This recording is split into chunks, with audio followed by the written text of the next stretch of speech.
Muy buenas tardes a todos y a todas. Vamos a comenzar en la tarde de hoy con las segundas jornadas del curso Abogando por la Justicia Restaurativa. Hoy vamos a contar con la presencia de Silvia Barahona Vilar, pero permitidme que antes de que empecemos envíe un emotivo saludo y mensaje a la presidenta del CEMICAE, María Dolores Martínez Mena, por la situación que está atravesando en estos momentos y que desde aquí le mandamos un fuerte abrazo y un cordial saludo y mucho ánimo a nuestra gran presidenta y compañera. Sin más dilación, me gustaría presentar a Silvia Barahona Vilar. Ya se lo comentaba a ella, me ha resultado fantástico el ver su currículum. Hemos hecho un resumen, porque teníamos que hacer un resumen de esa extensa actividad y de esa extensa experiencia que la misma tiene. Y voy a optar por arriesgarme y establecer yo el resumen que he llevado a cabo. Espero que le guste, espero porque hemos intentado negociar otra cosa distinta, pero creo que le va a gustar el que se ha preparado del CEMICAE con todo el cariño del mundo, porque como todos sabréis, pues evidentemente no es alguien desconocido para esta institución, ya ha estado con nosotros en otras ocasiones y evidentemente siempre es un placer tenerla con nosotros. Pues actualmente Silvia Barahona Vilar es catedrática de Derecho Procesal en la Universidad de Valencia, fue vicerrectora desde el año 2010 al año 2014. Es presidenta de la Corte de Arbitraje y Mediación, Cámara de Valencia, y codirectora del Valencia Kumamoto International Laboratory for Education and Research. Tiene formación científica o con formación científica en Alemania, becaria del DAAD, Max Planck, Alexander von Humboldt. Elaboró la tesis doctoral en el Max Planck Institute de Friburgo. Ha realizado estancias de investigación en diversas universidades de prestigio, como pueden ser Cambridge, Harvard, Edimburgo y otras tantas que pudiéramos enumerar. Ha sido invitada como ponente en numerosas universidades europeas y latinoamericanas. Es vocal de la Junta Directiva de la Asociación Alexander von Humboldt de España y es vocal permanente de la Comisión Nacional de Codificación de España. Cuenta además con una amplia producción científica de impacto nacional e internacional, autora de más de 600 publicaciones, destacando 21 libros de autoría única y 22 bajo su edición o coordinación, con publicaciones en diversos idiomas y en revistas nacionales y extranjeras. Pionera en materias de ADR, mediación y arbitraje, dirigiendo el grupo de excelencia MedArt Valencia, conectado con una red de colaboradores nacionales e internacionales. Ha sabido conjugar otros sectores como la tutela frente a la competencia desleal, la justicia restaurativa, de la que hoy nos ilustrará, la conformidad del acusado, medidas cautelares civiles y penales, y recientemente destacando su obra sobre la historia del proceso penal y sus líneas de investigación acerca de la digitalización y la aplicación de la inteligencia artificial en la justicia y la feminización de la justicia. Y para finalizar, es doctora honoris causa por las universidades de Santa Cruz de Sierra, Bolivia, de Örebro, Suecia, Inca Garcilaso, Perú, profesora honorífica de la Universidad de Vigo y miembro de honor de la Sociedad Cubana de Derecho Procesal. Y está en posesión de la Gran Cruz de San Raimundo de Peñafort, año 2010, la más alta distinción, como sabemos todos, de un jurista en España, y fue nombrada cónsul honorario de la Lonja de Comerciantes de Valencia. Podría seguir, pero os voy a dejar con ella, con Silvia Barahona Vilar, para que nos ilustre, para que nos muestre y para que nos hable de el abogado en la mediación penal. Silvia, cuando quieras. Bien, muchísimas gracias, Paco. Muy buenas tardes a todas y a todos. Y mis primeras palabras no pueden sino ser de agradecimiento al Colegio, el Ilustre Colegio de Abogados de Elche, y especialmente pues mis palabras cariñosas para María Dolores Martínez Mena López, que fue con la que tengo una relación muy buena. Llevamos realizando muchísimas actividades en materia de mediación. No es la primera vez que trabajo y hago cosas con el Colegio de Elche, y bueno, y yo creo que tenéis una gran impulsora de la mediación, una persona que cree realmente en las bondades tanto para los clientes como para la ciudadanía, como para los propios abogados, el ejercicio de esta institución. Y cuando María Dolores me llamó ya hace unos cuantos meses y me dijo pues que estaba de nuevo se había puesto las pilas para impulsar y realizar estas actividades, una en el ámbito penal vinculada a la justicia restaurativa y otra pues un poco producto de ese proyecto que llegaba, pero que al final no ha llegado, que era el de eficiencia procesal, que traía e incorporaba los métodos adecuados de solución de conflictos, más allá de la mediación. Pues la verdad es que inmediatamente le dije que por supuesto que contara conmigo y que estaba encantada de poder participar. Entonces, un abrazo muy fuerte a María Dolores en estos momentos tristes que está viviendo. Yo también lo pasé y por tanto sé muy bien lo que eso significa, y ya sin más prolegómenos, agradeciendo a Paco sus palabras de presentación. Eh, bueno, pues voy a comenzar voy a incorporar un PowerPoint con el fin de compartir pantalla para que podáis de alguna manera seguirme y, bueno, pues al hilo de la intervención, dado que es un poco monográfico y monopersonal, cuando hay alguna cuestión o cuando hay alguna pregunta la podéis formular a través del chat de preguntas y bien Alicia o bien Paco pues me la podrán formular e incluso parar en la exposición. Os comparto mi PowerPoint y a ver cómo lo hacemos esto así. Vale. Entiendo que se ve, ¿verdad, Paco? Perfectamente. Vale, perfecto. Bueno, el título que María Dolores me sugirió que yo planteara aquí, vinculándolo lógicamente a cuestiones que creo que ya se debatieron ayer, en realidad un poco en la línea de cómo vincular, ¿no?, la institución de la mediación penal dentro de lo que es el movimiento de la justicia restaurativa, lo que esto significa y lo que ha significado a lo largo de los años y las décadas en que ya lleva funcionando la justicia restaurativa, no solo por fuera, sino también en nuestro propio país. Bueno, pues cómo vincular eso a la figura del abogado. Y por tanto, en este título tan sugestivo que se da a estas intervenciones, que es Abogando por la Justicia Restaurativa, pues me sugirió la posibilidad de hacer referencia a imbricar justicia restaurativa, mediación penal y el papel o la intervención del abogado. Pero para mí sí que me gustaría un poco explicar algo, es decir, a mí como estudiosa del derecho procesal, como estudiosa de todo lo que hace referencia a todos los mecanismos de derecho y de tutela del ciudadano, me parece que es bastante complicado entender la institución de la mediación si no la metemos dentro del propio puzzle de la justicia, ¿no? Es decir, hoy en día yo creo que hablar de mediación penal es hablar de una de las múltiples piezas de que se compone la justicia penal. Estamos en penal y, por tanto, me refiero solo a la justicia penal.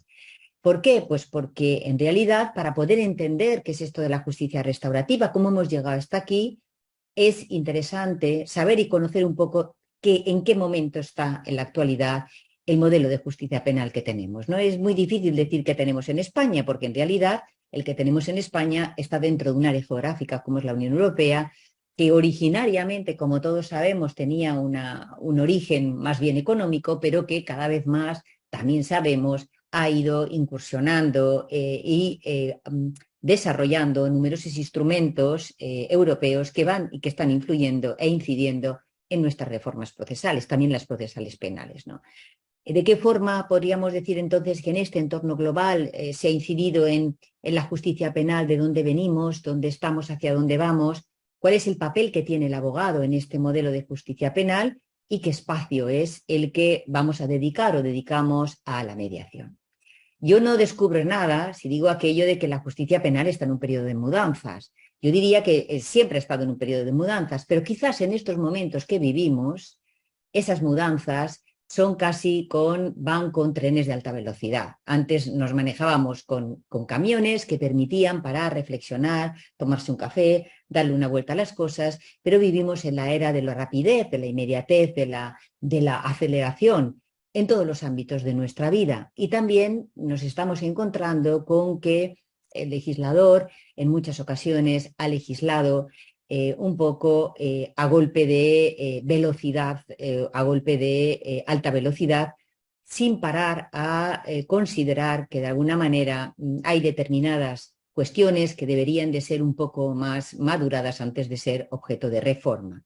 Lo cierto es que en este modelo de justicia penal, que está en periodo de mudanzas, en este siglo XXI, realmente hemos vivido muchísimos cambios, muchísimas transformaciones, muchísimas reformas legislativas y, curiosamente, en ninguna de ellas hemos, salvo en el Estatuto de la Víctima, se ha llegado a ser capaz de, por fin, incorporar una institución como es la mediación penal, fijaos que llevamos desde el año 1989, o sea, esto es desde el siglo pasado, pero muy el siglo pasado, realizando y teniendo proyectos pilotos en materia de mediación penal. Bien, yo creo que es interesante para entender un poco también el por qué esas reticencias o por qué esa posición a la contra en muchas ocasiones de la mediación por parte de un sector de la abogacía, ¿no? Incluso yo diría que un sector de la judicatura, pero también un sector muy importante de la abogacía, ¿no? Yo creo que de alguna manera tenemos en nuestra mente la idea de la concepción moderna de la justicia penal, una idea que se consolida pues en finales del siglo XVIII y que básicamente es lo que se incorpora a las normas procesales y a las normas penales que se aprueban en el siglo XIX y que de alguna manera un poco de la mano del modelo francés van a empapar las reformas y los códigos en los que se inspiran la mayor parte de las legislaciones europeas, dejando al lado aquellos que seguían o que siguen y que han seguido siguiendo el modelo common law, el modelo anglosajón.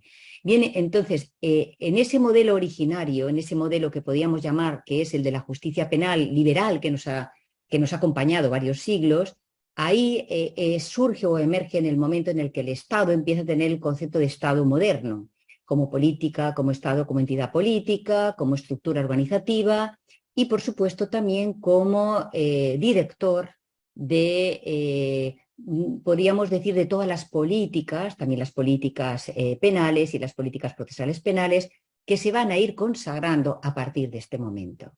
Aparece, bueno, pues todos nos acordamos de la concepción de Hobbes, ¿no? Y de Locke sobre el tema de la idea de ley y orden, y cómo esa ley y orden se va a incorporar en esa parcela que en aquel momento era una parcela pequeña, una parcela chica, donde lo que el Estado hace es dejar esa parcela o esa parte para, como la máxima de reproche social, a la que le da la consideración de hechos que deben ser tipificados que están en una norma que llamamos Código Penal.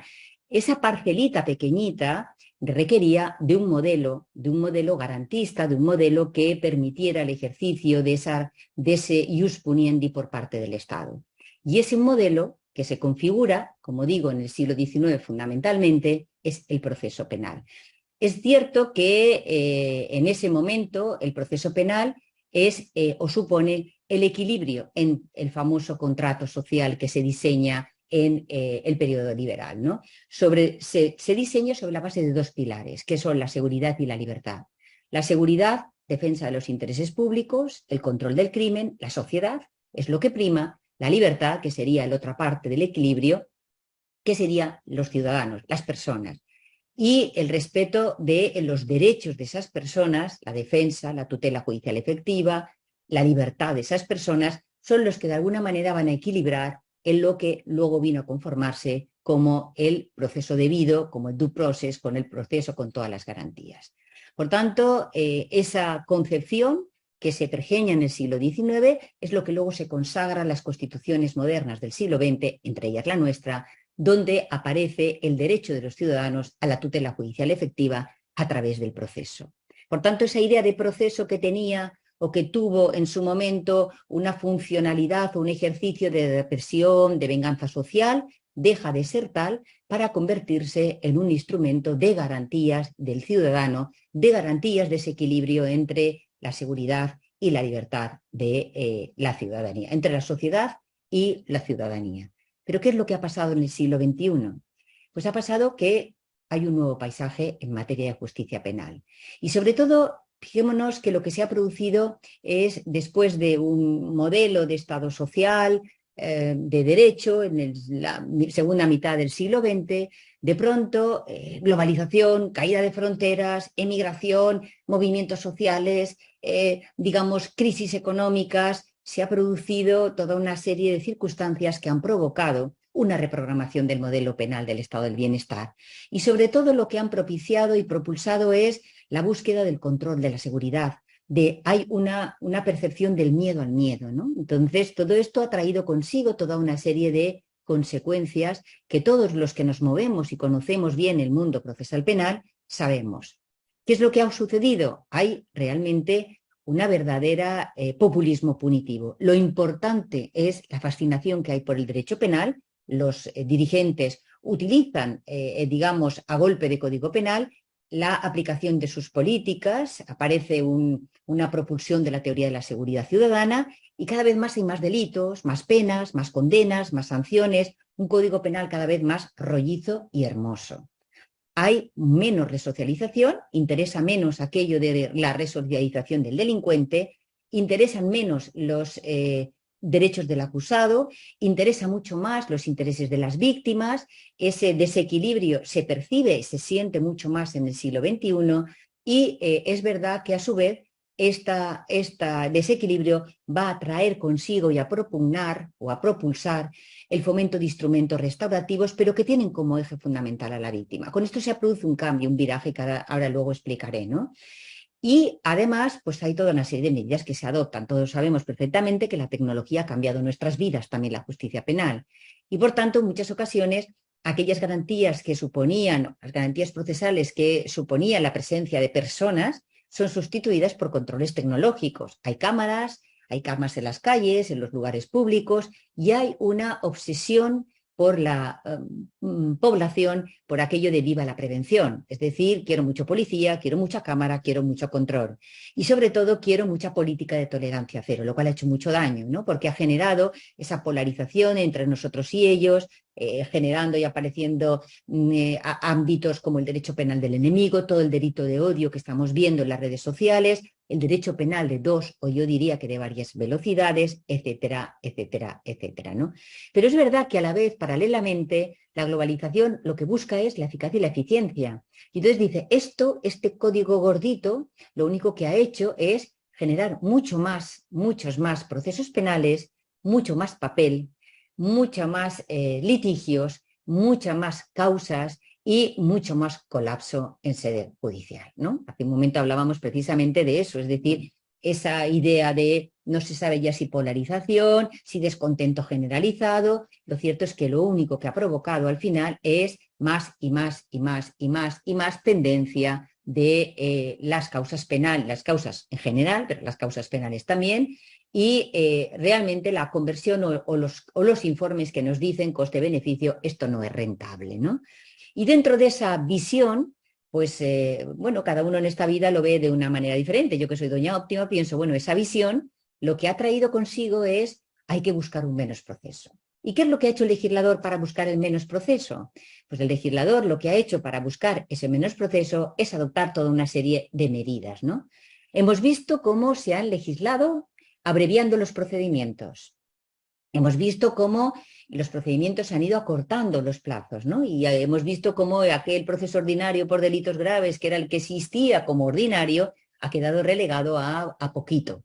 Tenemos un abreviado, tenemos unos rápidos, tenemos unos de delitos leves, etcétera, etcétera, unos juicios rápidos, que al final lo que han provocado es ese péndulo, ¿no? Es decir, lo que más hay, numéricamente hablando, son esa cantidad de procedimientos existentes donde la duración de los mismos es menor y también en muchas ocasiones eso afecta a las garantías y los derechos de los ciudadanos, ¿no? En segundo lugar, ha aparecido el protagonismo de otros operadores jurídicos, especialmente hemos visto cómo en materia penal ha irrumpido con fuerza el papel que asume el Ministerio Público en unos procedimientos más que en otros, pero no solo en menores, ¿no? Hemos visto cómo en los delitos leves también tiene un papel preponderante o en los juicios rápidos, y también la policía, o por ejemplo también en los abreviados a través de las diligencias, ¿no? Y la policía, ¿no? Y la policía Realmente era esa extraña pareja que existía y poco tenía su intervención. En estos momentos el protagonismo de estos dos cuerpos funcionariales del Estado realmente ha adquirido un rol protagónico en la justicia penal. En tercer lugar, lo que se ha hecho es fomentar el principio de oportunidad.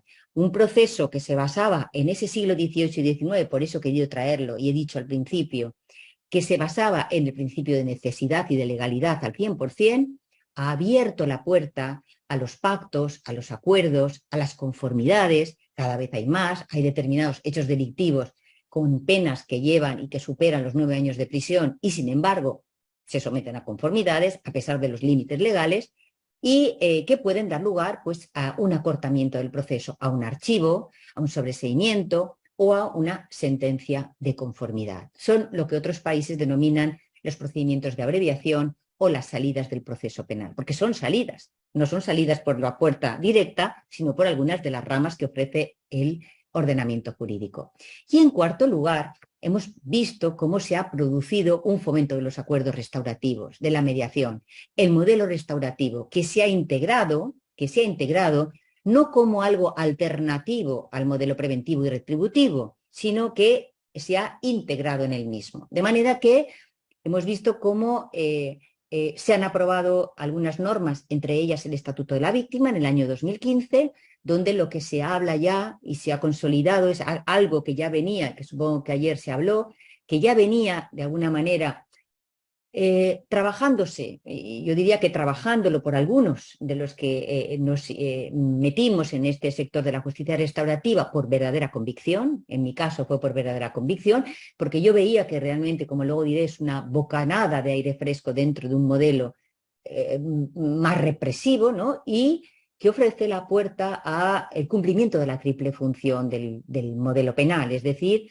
tanto la función de prevención, es decir, sin que ello implique la sustitución o la desaparición de la pena, de la consecuencia jurídico-penal, además de la prevención especial, en la medida en que puede favorecer la resocialización, y, por supuesto, la idea de la reparación también, tanto a la víctima individualizada como a la sociedad entendida como víctima global. Yo creo que estos 4 elementos es algo que se ha producido. Pero fijémonos en una cosa. En un primer momento, cuando se incorporan los primeros proyectos de justicia restaurativa, la mediación, y yo diría más en otros ordenamientos que en el nuestro, aunque en el nuestro también, realmente el eje o el elemento fundamental sobre el que giraban estos modelos de justicia restaurativa eran no sobre las víctimas, sino sobre los delincuentes. Es decir, cuando aparecen los reconocimientos de los derechos del delincuente, del imputado, del acusado, del preso, del detenido, etcétera, etcétera, que se hacen con los textos internacionales aprobados en el siglo XX, esto trae una clara influencia en las constituciones que se aprueban en sede nacional. Eso implica que con mayor antelación o menor, ese reconocimiento de los derechos del sujeto pasivo del proceso penal, que le llevan a perder esa condición de cosa para ser sujeto de derechos, se produce prácticamente en todas las constituciones. Y esas primeras manifestaciones, como digo, de justicia restaurativa, no miraban a las víctimas, miraban al sujeto pasivo, miraban al victimario.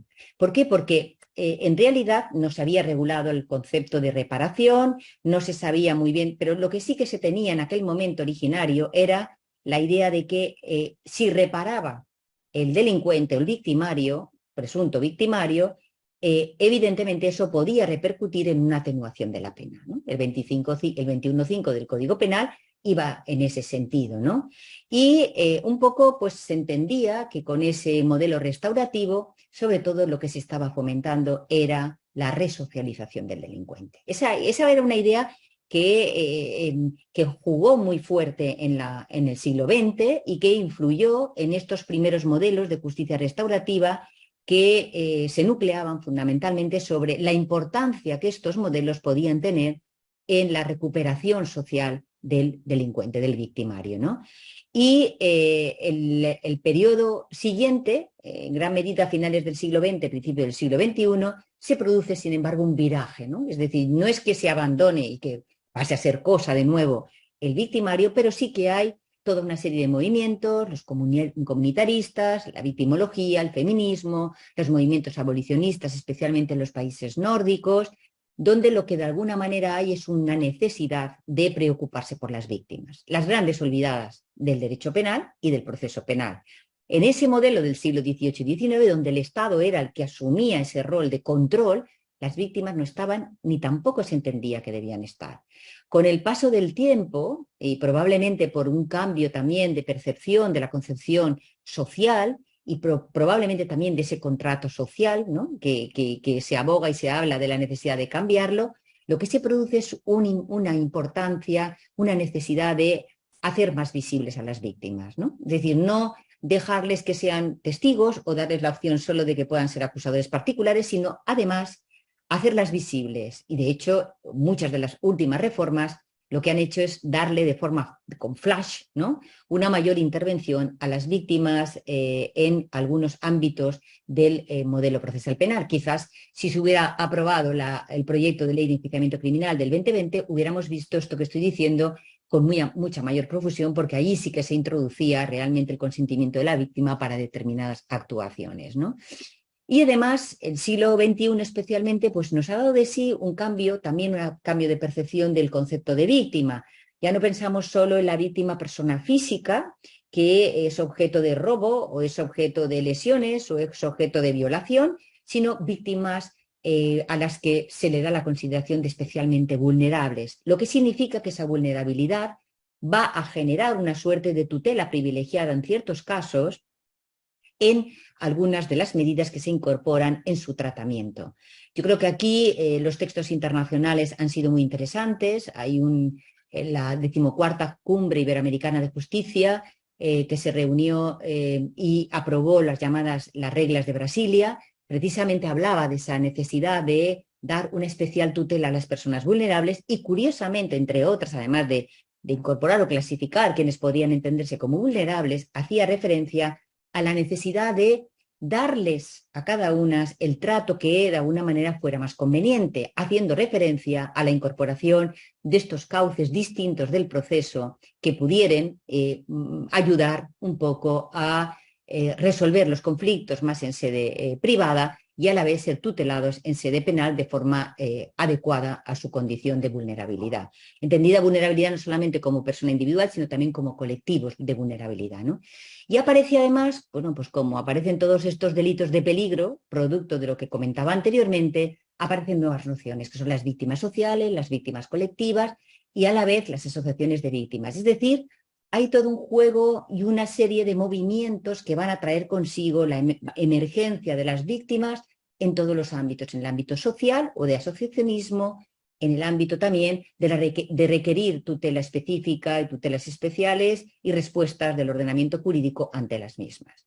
Y se fomenta la justicia restaurativa y la mediación. Pongo como ejemplo el Estatuto de la Víctima del 2015, que no hace sino cumplir con las directrices marcadas por la directiva de la Unión Europea precisamente, y que habla de esta necesidad de incorporar estos métodos restaurativos como manera de incorporar a la víctima en la respuesta penal, ¿no?, haciéndolas visibles. Es decir, se produce un cierto viraje en el que, sin abandonar esa idea de que existe el victimario, la justicia restaurativa se va a nuclear especialmente en relación con las víctimas.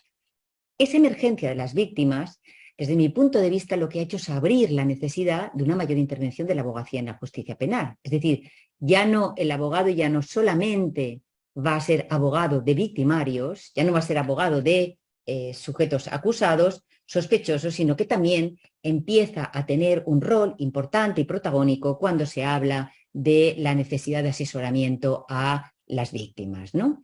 Y pese a esa evolución, pues lo cierto es que durante mucho tiempo, o sea, teniendo en cuenta un poco, y que esa sería un poco la fotografía que yo quería hacer en relación con la justicia penal, durante mucho, mucho tiempo nos hemos encontrado que, se ha visto con mucho escepticismo el modelo restaurativo y sobre todo la mediación penal, en gran medida porque desde arriba también se ha visto así, es decir, por los poderes del Estado, el Ejecutivo, el Legislativo y el Judicial.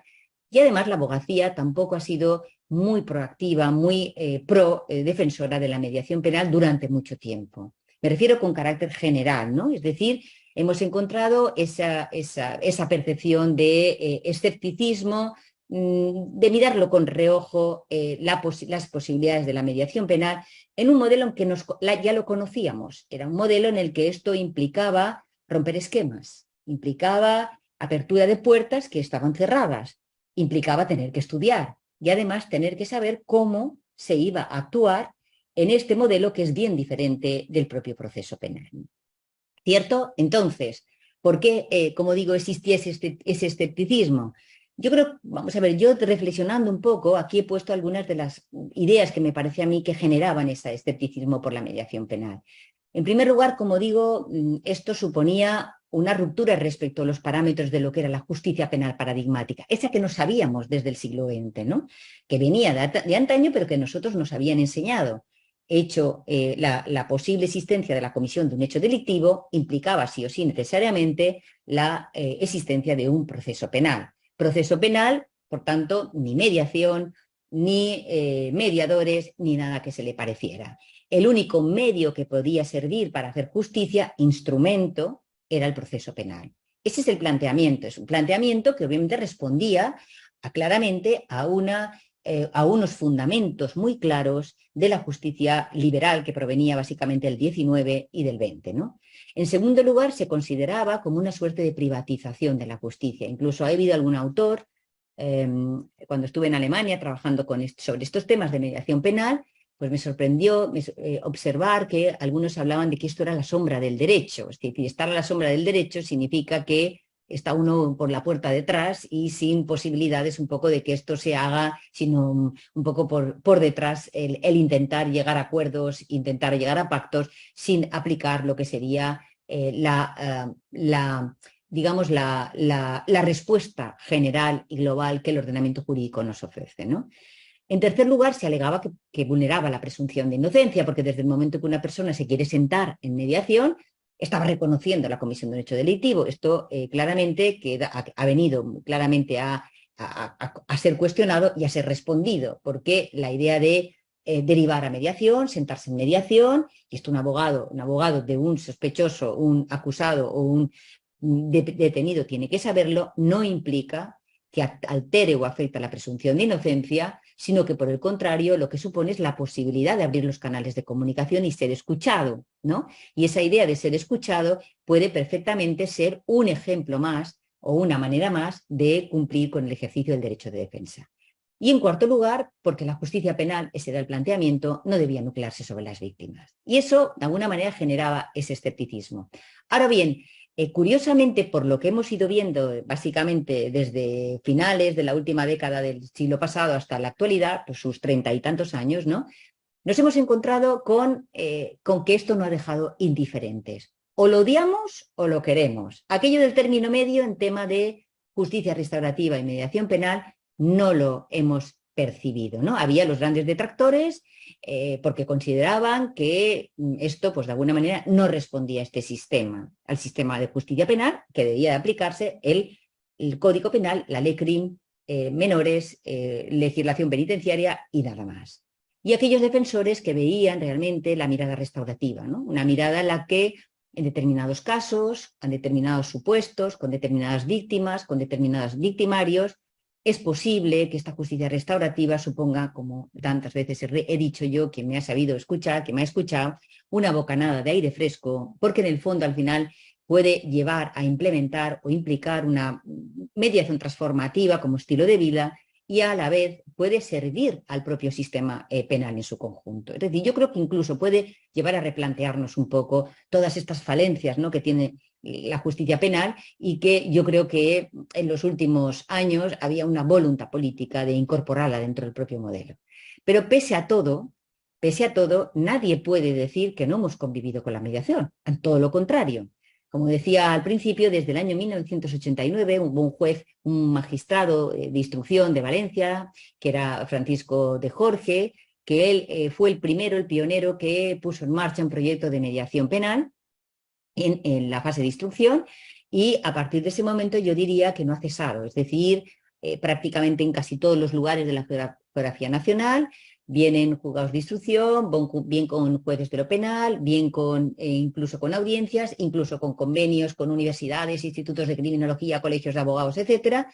Se ha puesto de manifiesto proyectos que han trabajado sobre todo, obviamente esto no se abre a todos y a cualquiera, pero sí que han servido un poco de laboratorio para extraer toda una serie de consecuencias muy interesantes, porque muchas de las cosas que yo estoy contando aquí o que yo voy a contar aquí responden un poco a ese estudio que yo creo que viene de la experiencia, ¿no? Aquí antes de la legislación hemos tenido la práctica, ¿no? Y la práctica es la que nos ha ido un poco dirigiendo hacia lo que sí y lo que no. Y obviamente, como ocurre en todo, como ocurre en el proceso penal, hay veces que esto no funciona, y el proceso penal hay veces que es frustrante y hay veces que no responde a los parámetros de lo que uno entiende que es la justicia penal, y aquí, pues en mediación, hay veces que también ha sucedido. Lo que es verdad es que estos proyectos lo que permiten es trabajar con pocos casos. Entonces, a la hora de llevar a cabo un análisis de esos supuestos que se han planteado, permiten, pues esos 20 o 30 casos al año,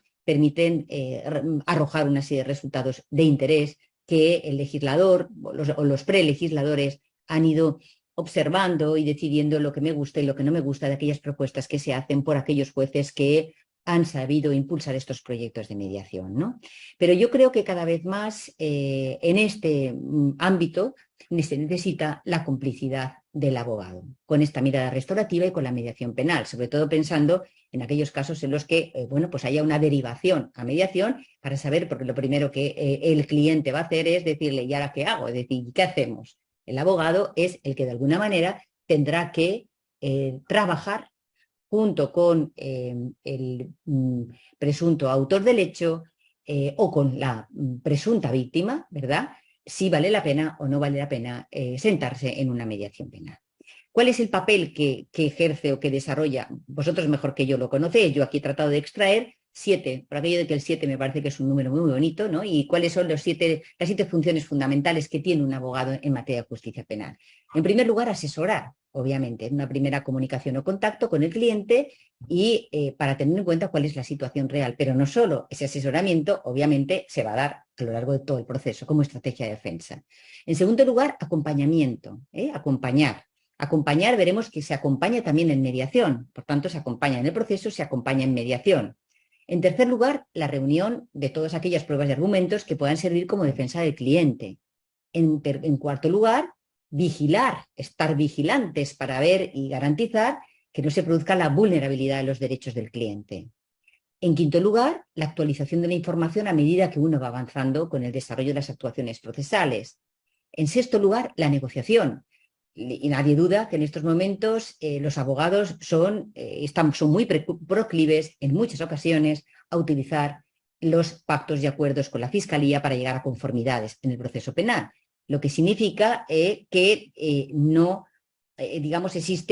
existe una reticencia, un rechazo a esa salida del proceso por vía de sentencia de conformidad y, por tanto, tampoco debe de tenerse ese rechazo, creo yo, a esa posibilidad que se ofrece vía justicia restaurativa, vía mediación penal, en la justicia penal, para ver cuál es la respuesta que se puede plantear en este procedimiento, si hay o no un acuerdo restaurativo y ver de qué forma eso va a favorecer a la defensa y a la estrategia de defensa de mi cliente, ¿no? Y por último, la preparación de los alegatos para la defensa. Pues bien, en consecuencia, yo creo que el abogado trabaja desde dos parámetros muy claros. Por un lado, lo que sería la defensa técnica, que sería el derecho, ¿verdad? Y en segundo lugar, la respuesta desde la humanización de la justicia. Yo creo que eso de saber qué es lo mejor para su cliente, que es algo que repite tanto el Estatuto de la Abogacía Española como cuando habla de que el abogado siempre tendrá que actuar en defensa de lo mejor para su interés, el interés del cliente, como también el Código de Deontología de la Abogacía Europea, donde se insiste en esa necesidad de pensar en los intereses del cliente por encima de cualquier otro. Yo creo que esas dos ideas de defensa técnica y de humanización de la justicia, casan perfectamente con la puerta abierta que puede encontrar el abogado en la mediación. ¿Qué ventajas son las que puede tenerse en mediación penal? En primer lugar, como he dicho antes, yo creo que esta es una puerta abierta hacia las personas una bocanada de aire en el contexto de una sociedad donde lo que prima es el riesgo, la crispación, el desapego. Y yo creo que es una puerta que pivota sobre las personas, sean víctimas o sean victimarios. En segundo lugar, responde a la función tripartita del sistema penal, aquello que se decía, no, es que esto sustituye, aquí no sustituye nada a nadie. Esto es un mecanismo complementario que permite garantizar la función de prevención general, consecuencia jurídico-penal, prevención especial, la resocialización y la posible reparación y restitución a la víctima, reforzando claramente la idea tan necesitada hoy del derecho penal mínimo, que ya no nos creemos nadie, ¿no? Aquello de la última ratio realmente es algo un poco que resulta casi de pura palabra, ¿no? En tercer lugar, hay un punto fundamental, tanto de la justicia restaurativa como de la mediación, que es la idea de la reparación. Esto ha dado muchos papeles y muchas discusiones por parte de la doctrina, especialmente la doctrina penalista, ¿no? Porque de alguna manera han sido los penalistas un poco los que en un primer momento, cuando se hablaba de la reparación, se decía, no, a ver, lo vamos a permitir aquello como atenuación de la pena solo. Ese fue el primer punto de partida, ¿no? Pero luego, realmente al final, poco a poco, y en esas discusiones yo creo que ahí tuvo mucho que ver la doctrina penal alemana, se empezó a pensar que la reparación podía ser pena autónoma, pena independiente, y que incluso la reparación podía servir como mejora de la situación penitenciaria de una persona y a la vez podía servir como mecanismo de reparación tanto a la víctima individual como a la sociedad en su conjunto. Entonces, esto es lo que fue propiciando y provocando que, además del 21 que tenemos nosotros como fórmula de atenuación, pues hay determinados hechos delictivos que llevan aparejada la posibilidad de una pena de reparación como consecuencia jurídico-penal y que incluso pues habría que pensar en la posibilidad de jugar con la posible reparación a los efectos de conseguir una situación como la del tercer grado, una posibilidad como la de conseguir trabajos en beneficio de la comunidad, es decir, de alguna manera humanizar el tratamiento jurídico penal y jurídico penitenciario que se puede otorgar a las personas que cometen hechos delictivos y que han sido condenados, como sería el caso concreto. Cuando hablamos de la reparación, todo el mundo piensa enseguida en la reparación económica, y esto, que es lo que primero se pensó originariamente, pues entre otras cosas lo que planteaba es, si nos centramos en la mediación penal solo sobre la reparación, nos podemos encontrar con que aquellas personas que no tengan medios económicos están en una situación de desequilibrio frente a aquellas que lo tienen. Y entonces aquí lo que se ha hecho es abrir el concepto de reparación en sentido amplio. Reparación puede ser en aquellos delitos donde lo que se ha producido es una sustracción de la cosa con la devolución de la misma. Llamamos reparación material, reparación económica, que sería dinero. También hablamos de la reparación simbólica, que incluso podría vincularse a la reparación comunitaria, es decir, incluso llevando a cabo trabajos en beneficio de una persona o de la comunidad, de un sector o de un grupo, un colectivo de personas. La reparación relacional, que se llama aquellos casos en los que se le somete a un tratamiento o un protocolo de conducta, por ejemplo, en los casos de personas violentas o en los casos de personas con adicciones o en el caso de las personas que cometen delitos de seguridad vial, etcétera, etcétera, ¿no? Y los tratamientos terapéuticos, que serían de alguna manera vinculados un poco a la idea de esa búsqueda de la resocialización que ofrece también como respuesta la mediación penal. En cuarto lugar, imprime valores. Es indudable que si alguien se sienta, escucha, no oye, sino escucha a la víctima, sabe realmente qué es lo que las consecuencias derivadas de la comisión de su hecho, es capaz de asumir no solo los hechos, sino la responsabilidad de los mismos, tiene por otra parte la posibilidad de asumir capacidad de perdón y de alguna manera esto genera una posible desconflictivización de la sociedad, ¿no? Es decir, desapareciendo un poco esa idea de que la justicia penal es una manera, una vara de utilizar la idea de venganza. Tú me has hecho daño y tú vas a sufrir como consecuencia del mismo, ¿no? Yo creo que esto es algo que debemos de inculcar, ¿no? Nosotros como juristas a todos aquellos que nos sepan, que nos quieran oír y que nos acompañan en la sociedad, porque existe una tendencia de voy al juez para que el juez se vengue, para vengarme, por lo que tú me has hecho y ahora verás, ¿no? Es decir, esa idea es algo que no casa en absoluto con lo que estamos comentando, ¿no?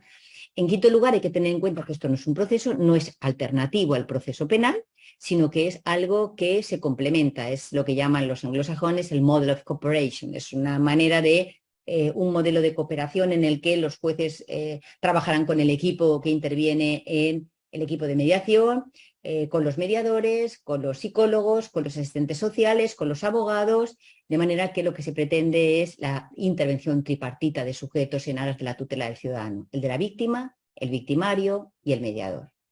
Y en sexto lugar, los principios que rigen es el de la libertad-voluntariedad, es decir, a nadie se le va a obligar a que se sienta una mediación, la igualdad de trato en el procedimiento, la confidencialidad, la gratuidad y la flexibilidad.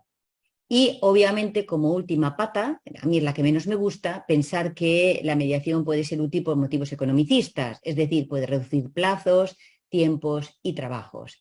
De aquello que se dice que hay algunos que lo que quieren es derivar toda mediación, que todo se vaya a mediación, porque de esa manera, pues no, pues es más fácil quitarse trabajo, tiempo, dinero, etcétera, etcétera. Este última es la que yo, desde mi punto de vista, es la que, para mí, es la que menos o tiene que estar en último lugar, como allí se encuentra. En suma, y a mí me gusta decirlo esto, para mí la mediación es hablar trilingüe, es hablar el lenguaje de la víctima, es hablar el lenguaje del victimario y es hablar el lenguaje de la sociedad. ¿Por qué? Porque permite las tres cosas a la vez, ¿no? La pregunta entonces del millón es, estamos hablando y mezclando mediación penal, justicia restaurativa, patatán, no sé qué. Esto es lo mismo. Es decir, cuando hablamos de justicia restaurativa y hablamos de mediación penal es lo mismo. Ayer hubo algunos de los compañeros que hablaron sobre precisamente justicia restaurativa, ¿verdad? Y sobre experiencias en materia de justicia restaurativa. A mí me gusta explicar bien que cuando hablamos de mediación, la mediación es una especie de la justicia restaurativa, no es el todo. La justicia restaurativa es el género y dentro del género pues hay varias especies. Quizás la que más se utiliza en materia procesal penal es la mediación penal. Pero existen otras, ¿no? Hay diversos instrumentos restaurativos. El Estatuto de la Víctima es clarísimo. Hay una serie de servicios que son administrativos, servicios restaurativos para las víctimas que van a incidir en algunas áreas. Pues, por ejemplo, pueden ayudarles desde un punto de vista social a conseguir una vivienda a determinadas víctimas o ayudarles a conseguir un medio de trabajo o por motivos fiscales o tributarios les pueden ayudar en ese hábitat que podríamos decir que sin estar en un proceso penal serían servicios gestionados desde la propia administración pública, ¿no? En segundo lugar está la mediación penal, que aquí tenemos un procedimiento cuyas consecuencias derivadas de la mediación penal en los casos en que hay acuerdo tienen o pueden llegar a tener consecuencias jurídico-procesales, que luego veremos. Luego están, en tercer lugar, en los modelos anglosajones, unos modelos muy amplios, cuando se trabaja con mucha gente, que son los círculos y las conferencias, ¿no? Muy típicas o prototípicas de modelos como el de Australia, Nueva Zelanda, Canadá, etcétera, etcétera. Y por último, estarían aquellos encuentros restaurativos que no tienen eficacia procesal. Entre ellos estaría el ejemplo paradigmático, al que si me da tiempo algo diré, el que se llevó a cabo en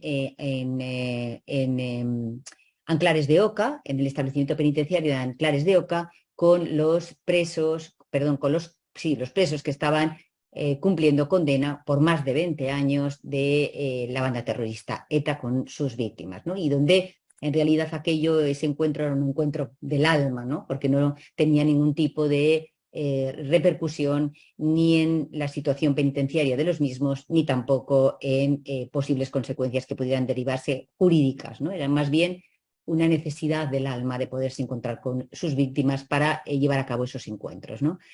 Bien, pues uno de los puntos de reflexión fundamentales que se plantean cuando se habla de la incorporación de la mediación penal es el ámbito objetivo y el ámbito subjetivo. Es decir, ¿sirve para todo tipo de hecho delictivo la mediación? ¿Podemos ir a mediación cuando lo que se plantea es cualquier hecho delictivo que lleve aparejado cualquier tipo de pena en el Código Penal?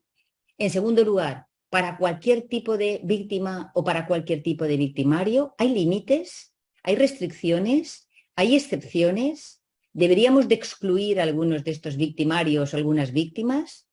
¿Es numerus clausus? ¿Deberíamos en la ley regular el ámbito objetivo y el ámbito subjetivo como una especie de elenco, ¿no? Fijo, o dejar numerus apertus. ¿Deben establecerse límites legalmente? Todas estas preguntas están encima de la mesa y se plantean, ¿no? Y hay una serie de criterios que se han venido utilizando. Yo, como os he dicho y todos sabéis, el problema que tenemos en estos momentos es que no tenemos una ley de mediación penal.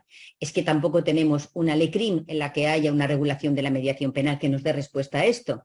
Entonces, las respuestas las podemos utilizar o dar en atención a lo que viene de otros ordenamientos jurídicos de nuestro entorno. Pues yo he analizado algunos países en Europa, Alemania o en Francia especialmente, que son muy proclives a la mediación, en Italia, en Portugal, ver un poco modelos muy parecidos y también un poco cuáles han sido las respuestas que se han dado en los proyectos piloto que se han venido haciendo, ¿no?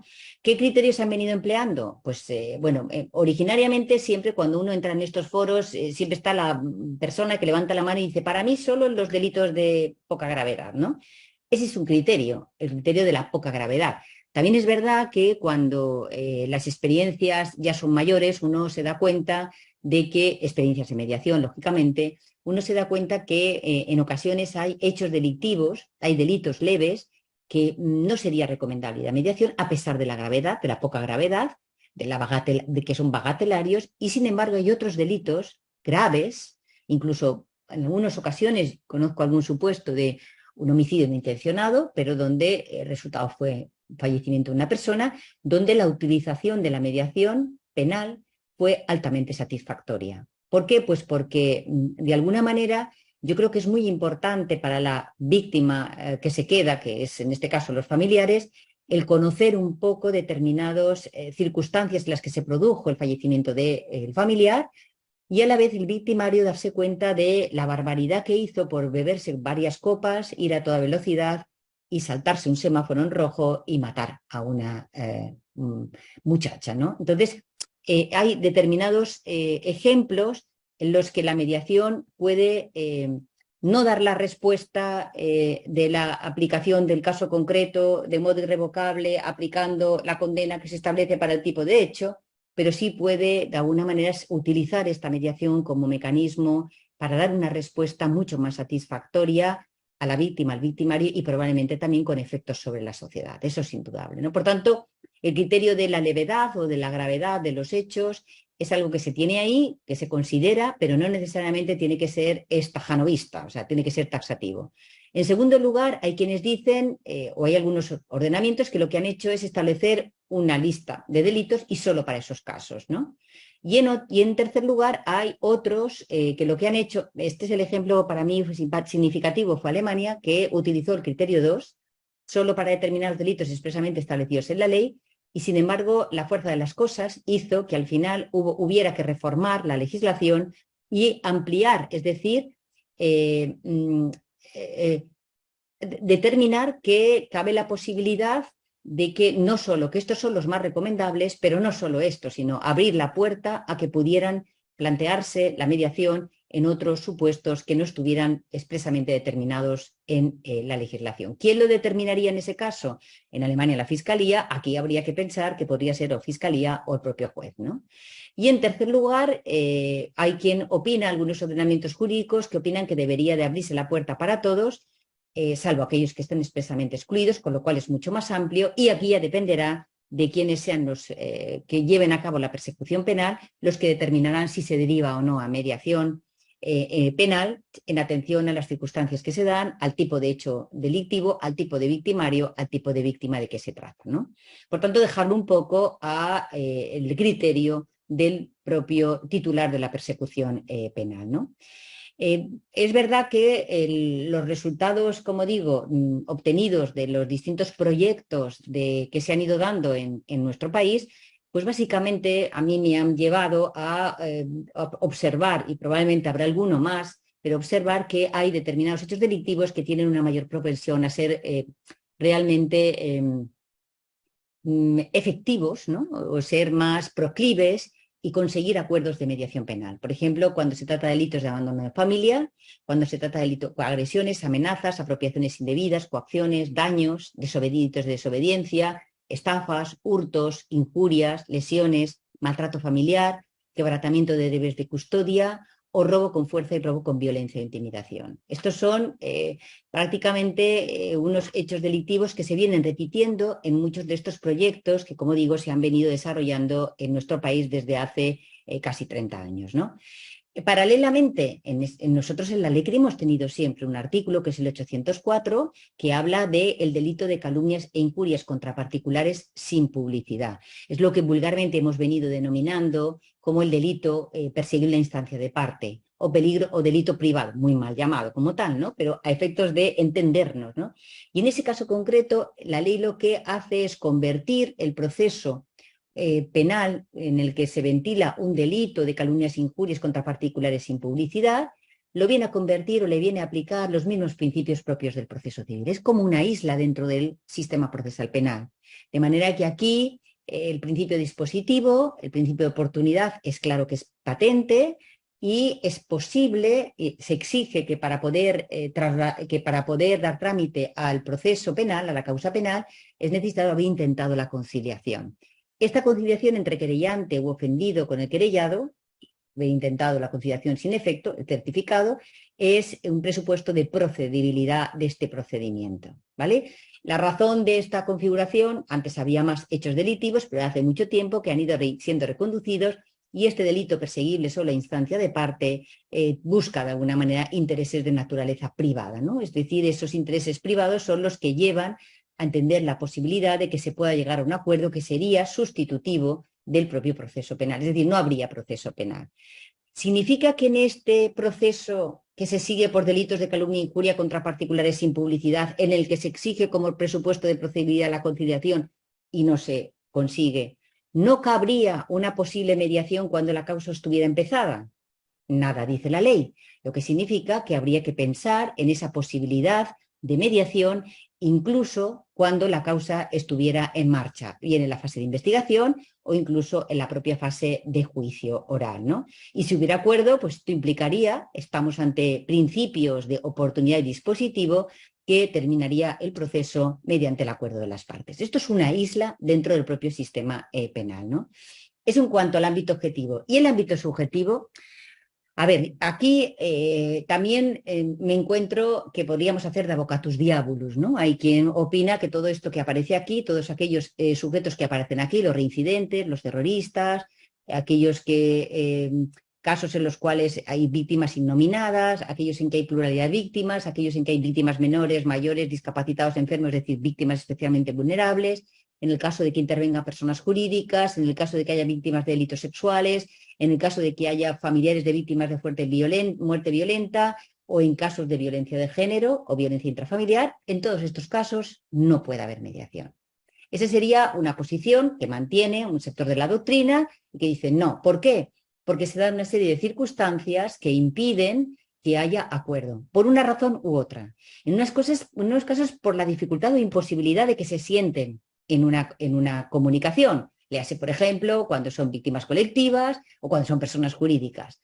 O, por ejemplo, por el tipo de hecho delictivo que podría propiciar o propulsar una revictimización. Esos son los casos últimos que he citado, ¿no? O, por ejemplo, los casos en que, por la razón de la gravedad o porque al final es un cliente habitual de la justicia penal, no le podemos ofrecer una píldora que es más beneficiosa que el propio modelo procesal penal. Pero a la vez, digo que iba a hacer de vocatus diabolus, me he encontrado con situaciones en las que esto es ni sí ni no, sino todo lo contrario. Se habla y se dice, bueno, reincidentes con carácter general, no, pero es verdad que habría que ir a ver el tipo de bien jurídico protegido. Se dice, por ejemplo, si una persona comete un hecho delictivo, por ejemplo, por defraudación fiscal, y luego resulta que sin tampoco intencionalidad provoca un accidente de seguridad vial y resulta que es condenado en los dos casos, estaríamos ante personas reincidentes. Evidentemente, el perfil de esa persona no chocaría con la filosofía y el sentido que tiene la mediación penal.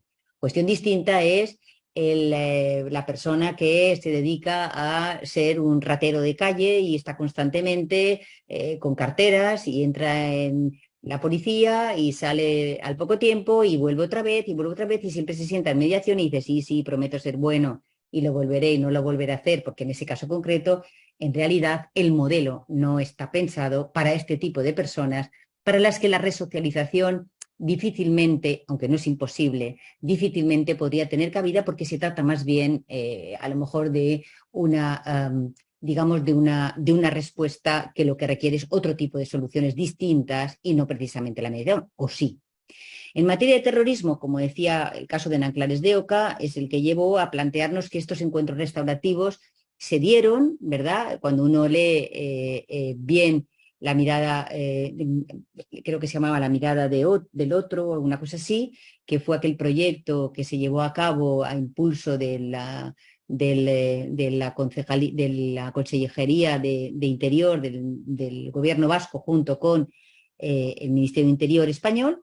Y bueno, y propició, bueno, pues esos encuentros entre, siempre que quisieran ambas partes, entre 9 condenados por delitos de terrorismo de la banda terrorista ETA con sus víctimas, víctimas en el sentido de, la mayor parte de los casos no eran víctimas directas, sino familiares de personas que fueron asesinadas por la banda terrorista, ¿no?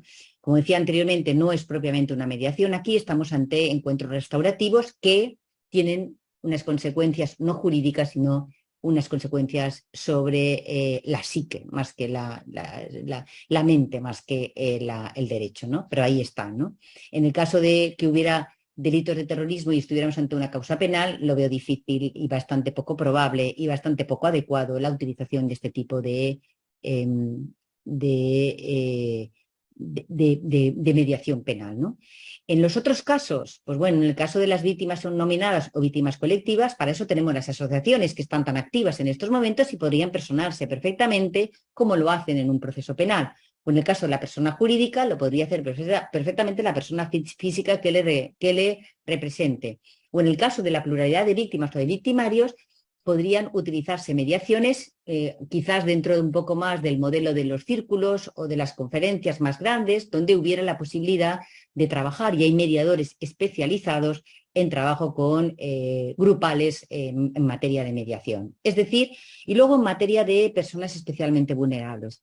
Yo cada vez más pienso que, a ver, el derecho tiene que tutelar a este tipo de personas, tiene que fijarles una serie de condiciones, pero a la vez yo creo que en ocasiones en la tutela es más fácil tutelar a un menor o tutelar a una persona adulta mayor o tutelar a una persona con discapacidad y hacerlo a través de canales de comunicación, a través de escucha, a través de un equipo, que a través de un sistema como es el de la vía judicial. Entre otras cosas porque el juez no está para escuchar, ni tampoco, el juez está para lo que está, es decir, para llevar a cabo la investigación, para llevar a cabo la dirección de la vista oral, para dictar la sentencia, para aplicar el derecho y para entender en su caso cuál es la función que tiene, que es la función de juzgar y hacer ejecutar lo juzgado en sede penal. Por tanto, yo creo que trabajar con un equipo que permita un poco el ubicar, el tutelar, el proteger, el escuchar y aplicar las 1001 posibilidades que ofrece la mediación, y que no necesariamente esto va a suponer una desigualdad de trato, sino todo lo contrario, ni tampoco va a suponer una revictimización de las mismas, yo creo que en muchas ocasiones puede ser más que conveniente. Como digo, en las reglas de Brasilia específicamente se hacía referencia a la necesidad, yo creo que de adaptar las plurales vías o cauces que ofrecen los ordenamientos jurídicos, entre ellas las vías complementarias o alternativas a la vía judicial, y darles la posibilidad de entender de qué forma en estos casos, siempre con la colaboración del abogado, por tanto el asesoramiento del letrado, pueden jugar a los efectos de sentirse mucho más protegidos que cuando se encuentran en un proceso penal. El supuesto especial que todos conocemos es en materia de violencia de género, cuando se aprobó la Ley Orgánica 1/2004 de 28 de diciembre sobre medidas de protección integral contra la violencia de género.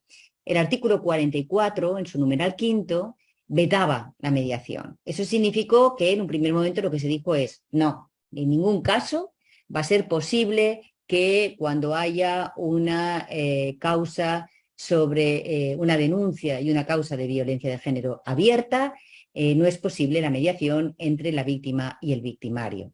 La razón o el fundamento se basaba en que en este tipo de hecho delictivo no existe igualdad entre las partes, ¿no? Lo mismo podríamos decir cuando hablábamos de las personas con discapacidad o de las personas realmente adultas que, bueno, pues que se encuentran realmente vulnerables ante la existencia de todo el modelo de justicia, ¿no?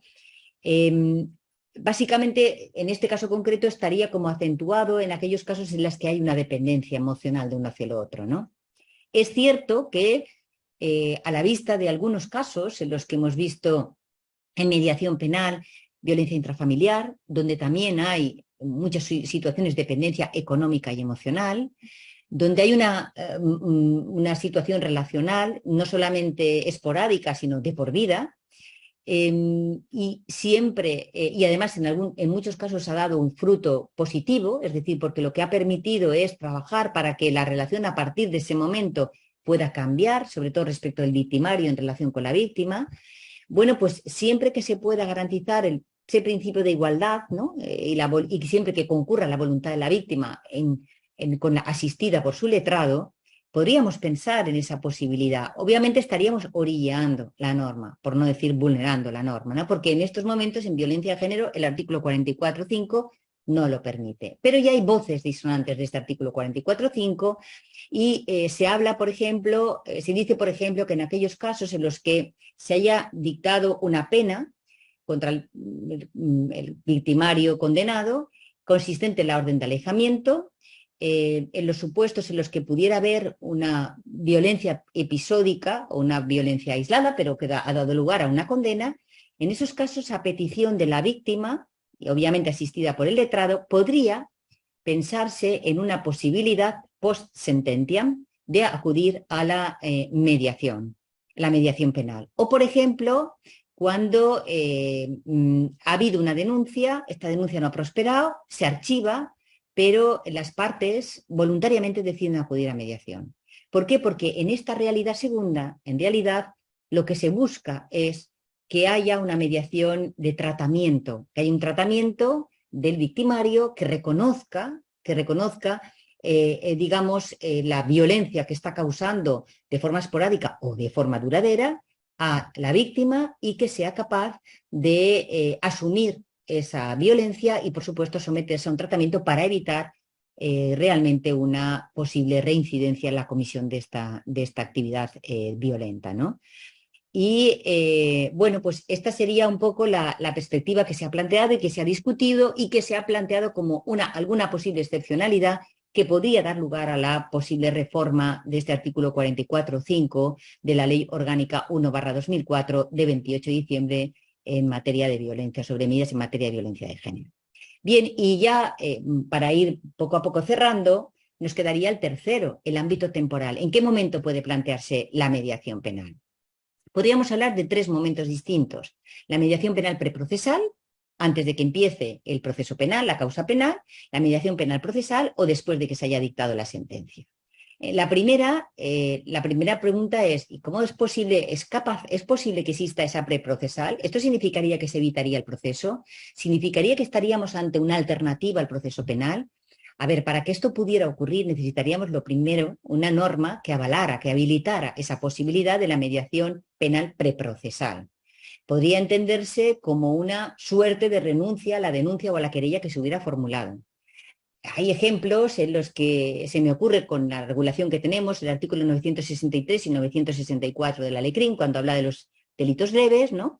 Y habla de los casos en los cuales no hay denuncia del ofendido y esto puede llevar a que el Ministerio Fiscal, en atención al análisis de las circunstancias que pueden concurrir y nucleándolo siempre sobre la posible existencia de la reparación del hecho hay, aunque no haya denuncia, y ante la posible escasa gravedad y la falta de interés público, pues puede entender que podría ser interesante, de alguna manera, archivar siempre y cuando se determinara una reparación del victimario a la víctima tras una mediación que fuera la que de alguna manera serviría para alcanzar qué tipo de reparación, cuánta caución, cómo se efectuaría la reparación, etcétera, etcétera, ¿no? Y luego, bueno, en el delito de calumnias e injurias contra particulares sin publicidad, ahí si hubiera acuerdo reparatorio sí que estaríamos ante una verdadera alternativa de proceso, que sería la excepción de la excepción, porque ahí estaríamos, es ese proceso penal que se rige por el principio de oportunidad o principio dispositivo al que antes me he referido, ¿no? La segunda posibilidad en materia procesal sería por derivación del juez o del fiscal, ¿no? Y aquí yo creo que el abogado tiene que estar con los ojos abiertos, ¿no? Hay que pensar cuáles son, como decía antes, la estrategia procesal de su cliente, qué es lo mejor, pero también ese punto de humanización que puede suponer el acudir a la mediación, ¿no? Y puede producirse bien pendiente el proceso, en fase de investigación o bien posteriormente. Obviamente las consecuencias jurídicas y la manera en que culminará la posibilidad de un acuerdo en mediación van a ser distintas según estemos ante una fase u otra. En el caso de la investigación, ¿qué pasa en la fase de investigación? Bueno, pues aquí estamos hablando todo de odisea en el espacio y viendo los distintos artículos que tenemos en la LECRIM o en el Código Penal para ver qué posibilidades de solución podemos darle, ¿no? Y un poco también en atención a aquellos proyectos que han dado como resultado un acuerdo adoptado en mediación. Podría producirse o considerarse que el acuerdo equivaldría al reconocimiento de los hechos con los efectos que se derivan de lo que dice la LECRIM en los artículos 7795, 798, 800 y 801. Es decir, se provocaría una abreviación procesal palmaria, ¿no? Es decir, clarísima. Reconocimiento de hechos, se abriría el juicio oral e inmediatamente se dictaría la sentencia, ¿no? Con ratificación del reconocimiento de los hechos. En segundo lugar, puede ser que el Ministerio Fiscal, a la hora de formular el escrito de acusación, lo que haga es utilizar el 21.5 y, por tanto, aplicar la atenuante de conciliación y reparación del daño o disminución de los efectos de la víctima. Esto puede ser muy interesante, sobre todo si somos abogados del victimario, porque eso implicaría una rebaja importante de la consecuencia jurídico-penal aplicable. En tercer lugar, puede ser que el juez considere el atenuante en la sentencia, incluso aunque el Ministerio Fiscal no lo hubiera incluido en su escrito de acusación. En cuarto lugar, cabría apertura del juicio oral, ratificación de acusaciones, dictar sentencia de conformidad, cuyo contenido vendría condicionado por el acuerdo adoptado en mediación. Y en quinto lugar, que el Ministerio Fiscal puede ser que solicite el sobseimiento libre o provisional de la causa, por entender que se ha producido un cumplimiento total de la reparación acordado en mediación y que decida el archivo y que no haya juicio oral. Por tanto, esto encontraría fundamento en la reforma que se hizo en la Ley de Enjuiciamiento Criminal en el año 2015, donde se incorporaron diversas manifestaciones del principio de oportunidad en los delitos leves y en los delitos de enjuiciamiento rápido. Todo esto es un guirigay, como veis, porque en realidad no tenemos 4 normas que nos lo aclaren, que nos digan en este caso, en este caso, en este caso, sino que de acuerdo con quién sea el juez, quién sea el abogado, quién sea el Ministerio Fiscal, habrá que ver cuál puede ser la respuesta jurídica que se dé. Pero lo que está claro es que con lo que tenemos hoy, cabe la posibilidad de que el acuerdo adoptado en mediación pueda incorporarse de alguna de estas maneras que he señalado y pueda provocar consecuencias jurídico-procesales. Y ya, si ese acuerdo se alcanza en la fase del proceso, imaginemos que estemos en la fase de juicio oral, ¿no? En la propia fase del proceso, ya de una derivación. En ese caso concreto, la solución sería sentencia de conformidad, con una rebaja de la pena y con condena condicional o sustitución de la pena, es decir, condicionada a que se cumpla el acuerdo, de manera que son sentencias condicionadas a que haya cumplimiento del acuerdo. Si no hay cumplimiento, se revocaría la sentencia. Esto que estoy contando, tanto de lo anterior como necesitaríamos una norma habilitante, que no la hay, no la hay. Es decir, en estos momentos, pues necesitaríamos una norma que dijera vamos a suspender el proceso, vamos a derivar a mediación y una vez la mediación hubiera finalizado por acuerdo, la incorporaríamos al juicio y se dictaría por el juez sentencia de conformidad. Como digo, no la hay. Es alguna de las soluciones que sí que se ha asumido por algún juez de lo penal en algunos casos en que se ha utilizado como proyecto piloto y para supuestos puntuales se ha utilizado con el amparo y el protocolo del Consejo General del Poder Judicial para incorporar el acuerdo de mediación en el propio proceso y darle eficacia jurídico-procesal, ¿no? Y luego tras la sentencia, bueno, pues tras la sentencia ya tenemos un título ejecutivo de condena. Por tanto, ahí necesitaríamos que hubiera una norma habilitante que nos dijera que después de que se dicte la condena y esa persona esté cumpliendo, normalmente es pena privativa de libertad, cabría la posibilidad de que la persona, tras una mediación y aceptando la reparación, esa reparación pudiera provocar la suspensión de la pena, la sustitución de la pena privativa de libertad por otro, o incluso pues, la posibilidad de conceder el tercer grado, ¿no? Es cierto que también se habla, y esto tampoco tenemos una norma que lo habilite, en la posibilidad de que en materia penitenciaria, en el procedimiento sancionador, cuando hay algún tipo de conflicto entre los presos en el propio establecimiento penitenciario o los presos con algún miembro de instituciones penitenciarias y se abre un procedimiento sancionador que es administrativo, pues habría que plantearse hasta qué punto esto podría solventarse incorporando también la fórmula de la mediación. En suma, todo esto que estoy contando, esto me recuerda, y lo pensé y dije, esto es como el tejer y destejer, esto es como Penélope, ¿no? Que todo el día lo que hacía era tejer y destejer y volvía a empezar. O el complejo de Sísifo, ¿no? Es decir, subimos la piedra y cuando ya estamos a punto de que la piedra va a decir, la mediación penal es esto, está regulada aquí, se regula de esta manera, pataplam, es volver a empezar. Y en ese sistema, pues yo creo que es lo que estamos en estos momentos, sobre todo por la pena que da, que ha habido 3 momentos en los textos de anteproyectos de ley de enjuiciamiento criminal, el del 2011, el del 2013 y el reciente del 2020, donde ya se trataba de hacer referencia alguna, algunos mejor que otros, a la incorporación de la justicia restaurativa y a la mediación dentro del modelo procesal y explicando cuáles serían las consecuencias jurídicas en el caso dentro del propio proceso o respecto del proceso o con efectos procesales en el caso de que hubiera un acuerdo y, por tanto, hubiera que proceder a la reparación y eso qué efecto produciría, ¿no? Lamentablemente no han prosperado ninguno de los 3, ¿no? Es una tristeza. El del último, que era el 2020, pues establecía una regulación curiosa, seguía manteniendo aquello de la gratuidad, de la confidencialidad, de la necesidad de prestar consentimiento, de la necesidad de la asistencia del letrado y que el letrado estuviera en la información que se le hiciera a las partes sobre la posibilidad de acudir a mediación y las consecuencias de someterse. Se hablaba de el procedimiento que debía de seguirse a inicio de oficio por juez o fiscal o incluso propulsado por alguna de las partes, víctima o victimario, y un poco las consecuencias que se derivarían del mismo, ¿no? Una vez concluyera el propio procedimiento, siempre con la firma de abogado y de las partes, siempre con la posibilidad de que se valoraran los acuerdos por el fiscal al terminar el procedimiento de mediación y que al final fuera el fiscal. Pensemos que en el 2020 se ampliaban notablemente las funciones del Ministerio Fiscal como director de la investigación penal, y el fiscal a partir de aquí pues podía decretar el archivo por oportunidad o proceder a las reglas de la conformidad en función del momento en el que se encontrara el propio procedimiento. Conclusión de todo lo que acabo de decir, pues tenemos varias asignaturas pendientes, ¿no?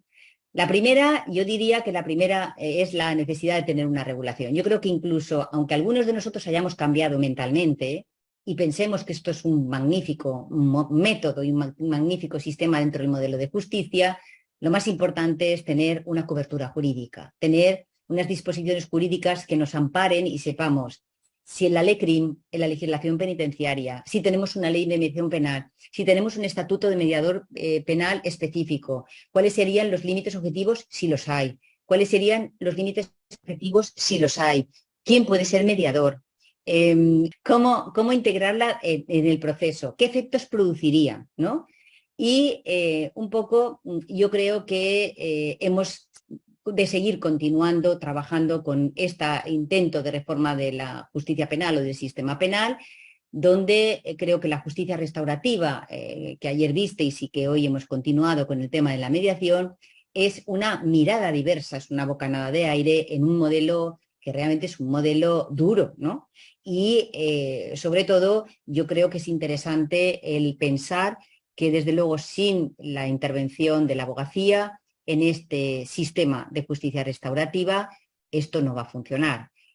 Romper un poco la mente todavía de aquellos que opinan que la única justicia penal es aquella que deriva de la aplicación del proceso penal y pensar que sin romper esa idea o ese principio base, existe la posibilidad de llegar a la justicia penal y llegar al proceso penal a través de esta puerta que es la mediación penal.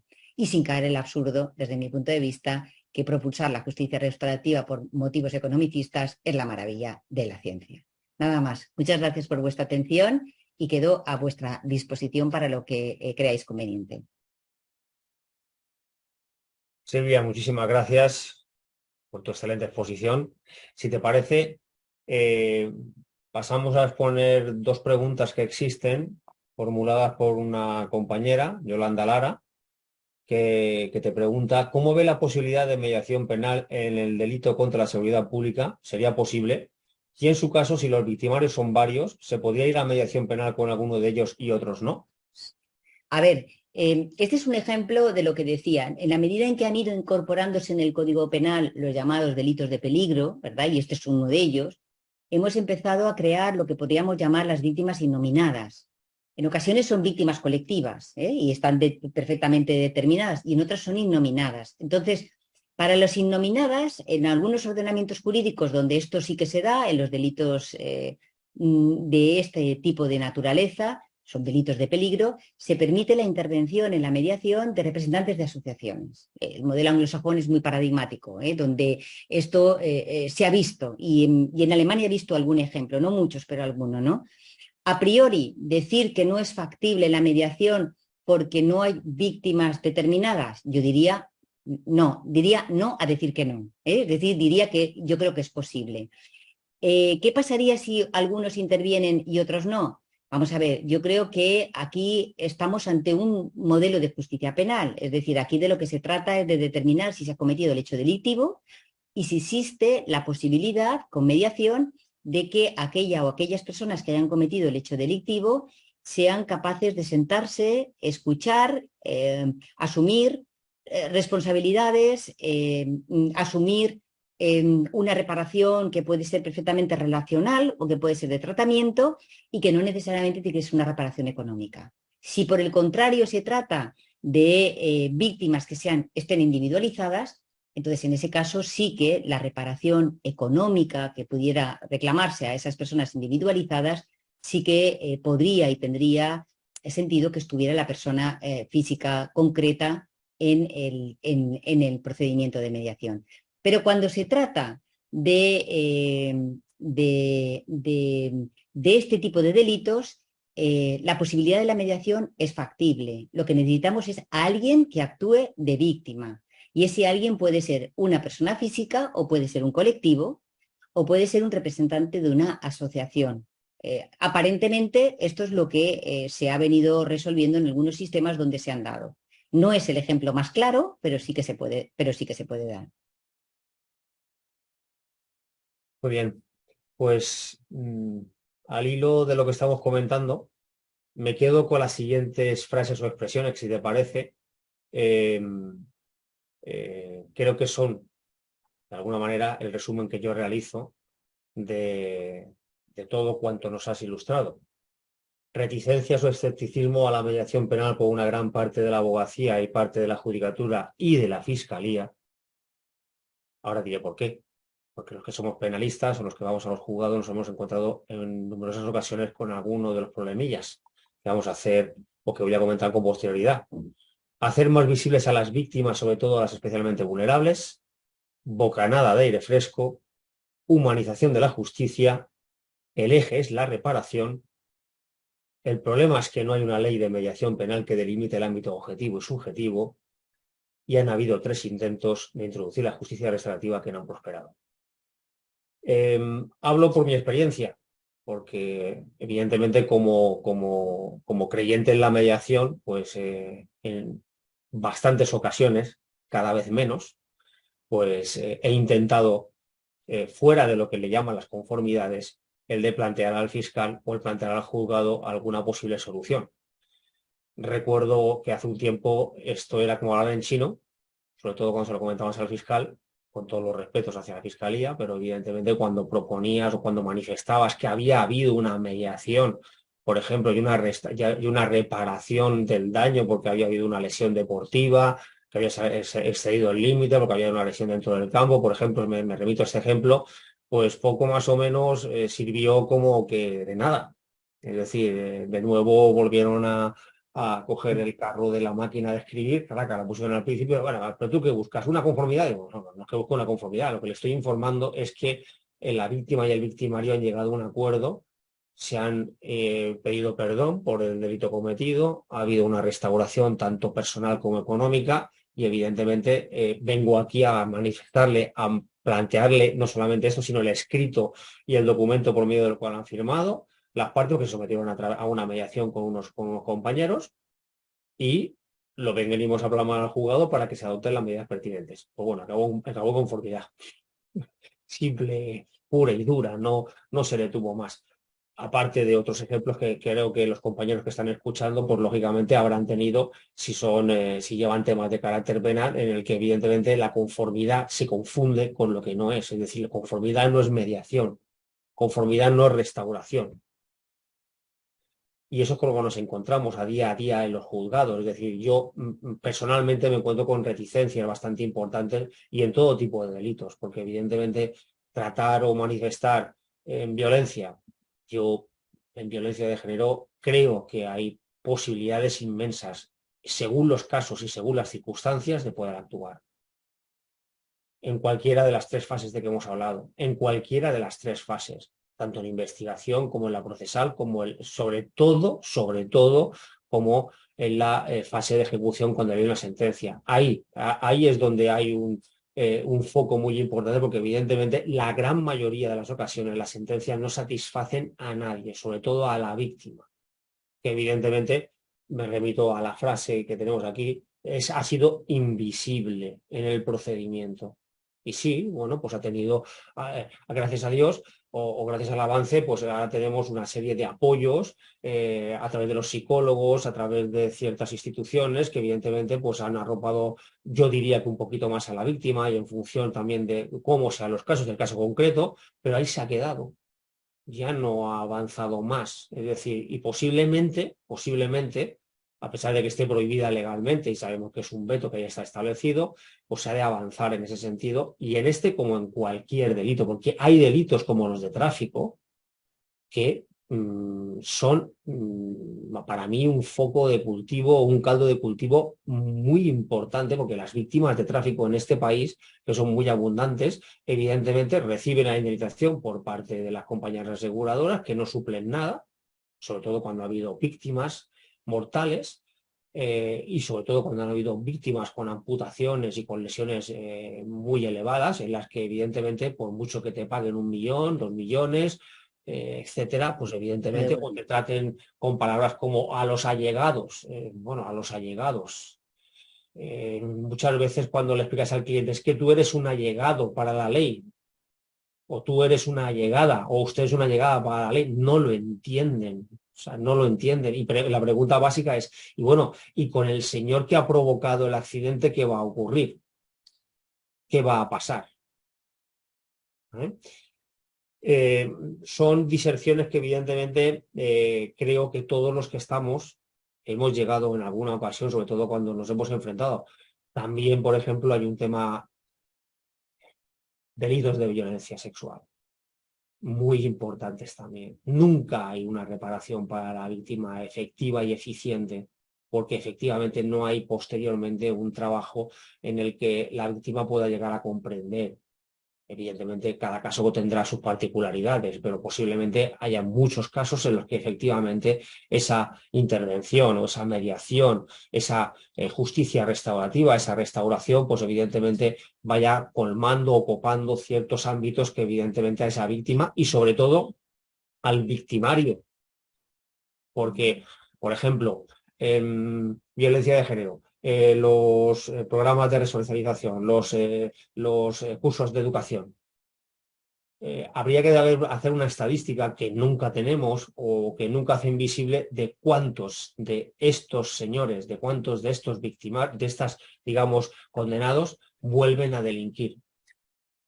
si sirven o si no sirven, porque evidentemente esos cursos están orientados a que efectivamente pues, se produzca una toma de conciencia por parte de aquellos que han cometido un delito contra una persona, en este caso violencia de género, que lógicamente para que no se vuelva a repetir.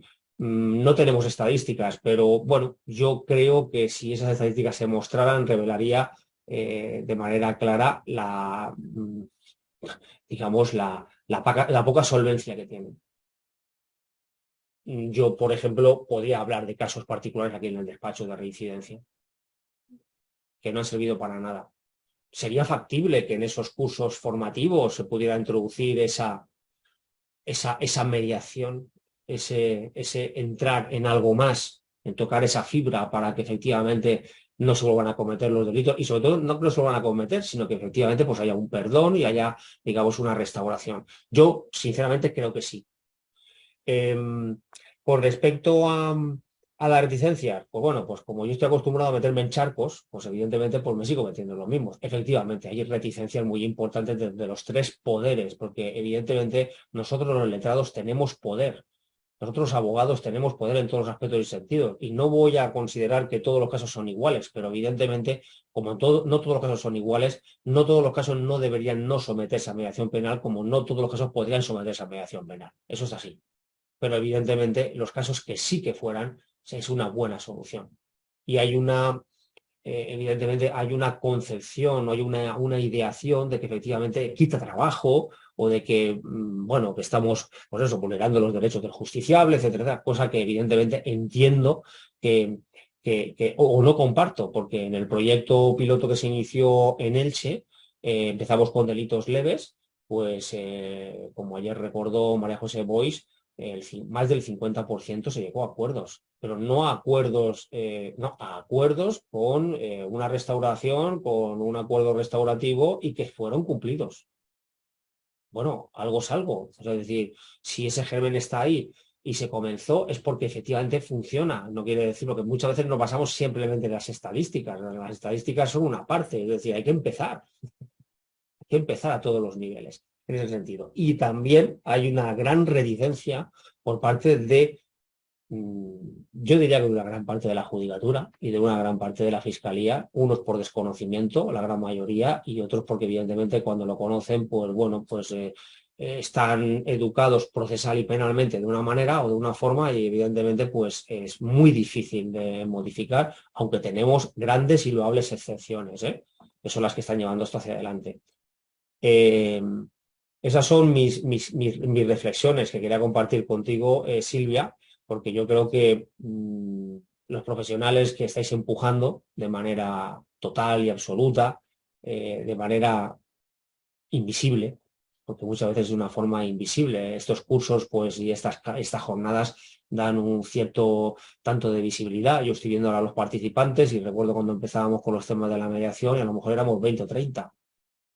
En la actualidad somos 160, hoy somos 167, ayer creo que éramos 170 y algo.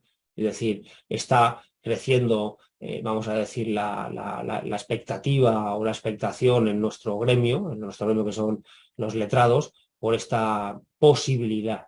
Porque efectivamente, y con esto termino, hay una cosa que comparto contigo, la última ratio ya no es la última ratio, y nos enfrentamos todos los días a que hoy penalmente se judicializa todo, todo, hasta lo más inverosímil. O sea, es algo que los que llevamos un tiempo ejerciendo hemos visto ese cambio y estamos diciendo, madre mía, hacia dónde va esta deriva? Porque evidentemente mm, yo creo que es una deriva un tanto peligrosa desde mi punto de vista, porque yo recuerdo aquellos tiempos en los que, vamos a ver, perdón, el derecho penal es la última ratio, vayamos al civil, diríjanse a otras vías, no esta. Esta es la última ratio. Esta ya ha desaparecido. Darte las gracias, Silvia. No sé si compartirás conmigo las opiniones de este letrado, de este humilde letrado que te estaba comentando, eh, pero y espero que en el futuro sigamos compartiendo jornadas, sigamos compartiendo cursos, sigamos compartiendo esta idea, que yo creo que al final, yo creo que saldrá algo tiene que salir de todo esto, porque evidentemente me quedo con la palabra de humanización de la justicia. No es que los jueces hagan mal su trabajo, por supuestísimo que no. Tenemos un cuerpo judicial excelente y una fiscalía excelente, pero el paradigma de la justicia está cambiando o creo que debe de cambiar. Sí. Esa es mi opinión. No sé qué opinas. Que sí, que muchas gracias. Solamente, mira, si me dejas un minuto, te digo solo Sí, por una cosa supuesto. respecto a lo que has dicho que me ha encantado, que es con el tema de la conformidad. Yo creo que el gran problema es pretender pensar que esto es lo mismo. No tiene nada que ver. Y sobre todo hay que pensar en una cosa. En la conformidad, el fiscal tiene la baza y habitualmente esto es un acuerdo, un pacto, una rebaja de la pena y la víctima ni está ni se le espera. En una mediación es todo lo contrario. En la mediación el fiscal no está ni se le esperará después y veremos de qué forma lo acepta, pero realmente aquí quien trabaja es abogado, víctima, victimario. Entonces, en ese sentido, hasta el propio modelo es un modelo mucho más soft, es mucho más suave que el propio modelo. Esto lo tomas o lo dejas, y una rebaja de un tercio de la pena. Estamos en el mercado y entonces el mercado estamos aquí barajando con el tema de la conformidad o qué. Y luego has dicho otra cosa, que si me lo permites, y con eso ya termino, no canso más a los que nos están escuchando, que es con el tema de los cumplimientos de los acuerdos, ¿verdad? Yo hace tiempo que no he hecho un estudio, pero llevamos 30 y tantos años, pero a principio de- a principio de este siglo, ¿no? Es decir, después de bastantes años de funcionamiento de los proyectos piloto, me sorprendió porque de todos los delitos que he señalado como el ejemplo más paradigmático de aquellos supuestos en los que los proyectos pilotos se utiliza la mediación, lo cual quiere decir, como tú dices, ni son todos los que están ni están todos los que son, quizás el que menos se cumplía era aquel que se refiere al quebrantamiento de deberes familiares. Todos sabemos por qué. Es decir, está claro, es decir, en aquel momento, pues ahora me lo llevo y ahora te mando a la policía y ahora no sé qué, pues el acuerdo que vamos a adoptar es este y luego al día siguiente o a la semana siguiente lo incumplían. Pero en los otros, en los del tema de lesiones, en el tema de agresiones, en el tema de violencias, el resultado era un resultado positivo. Es verdad que hablamos de una patita de la patita, porque estamos hablando de 20 o 30 ejemplos o casos al cabo del año, pero es muy significativo que funcionaba, que el modelo funcionaba y se podía llegar a acuerdos. Entonces, estaría muy bien el ofrecer esas estadísticas que dijeran, bueno, vamos a ver, de los 30 que hemos hecho, ¿cuántos el acuerdo ha sido cumplido por las propias partes? Tanta, un 98%, un 90%. Eso es un dato que reflejaría que este modelo funciona, es útil a todos, incluso a la propia sociedad. Y luego lo último, y con esto sí que ya termino de verdad, ahí tengo una compañera que es Elena Soleto, que va a participar también en otras cosas de María Dolores, en tema del siguiente, que es el de mediación civil, y ella tiene un libro que ha trabajado estadístico sobre precisamente lo que tú has apuntado, el tema de la reparación en las víctimas de delitos de violencia sexual. No tienen reparación. O sea, se condena a reparar, pero lo cierto es que al final, como tú bien has dicho, el modelo es tan sumamente burocrático y complejo que las víctimas de los delitos de violencia sexual terminan no siendo nunca reparadas. Y eso realmente es un sistema que implica que ahí no hay una verdadera justicia. Si lo que utilizamos es verdaderamente el concepto de justicia, ahí no hay una verdadera justicia. Nada más, no quiero decir nada más. Estaría mucho rato más hablando, pero no quiero meterme más, ¿eh? Yo creo que estaríamos muchísimo más tiempo hablando. Nos hemos pasado 10 minutos, pero creo que han sido necesario sobrepasar esos 10 minutos. Muchísimas gracias, Silvia. Gracias a vosotros, a todos los que estáis ahí, a Paco Den por, también, a María den por Dolores. seguro que volveremos a contar contigo nuevamente, porque yo, como he dicho antes, y creo que, espero no equivocarme, creo que algo cuajará. Seguro. Tiene que. Bueno, pues muchas gracias. Buenas Adiós. tardes a todos y Adiós a muchísimas todos. gracias. Adiós.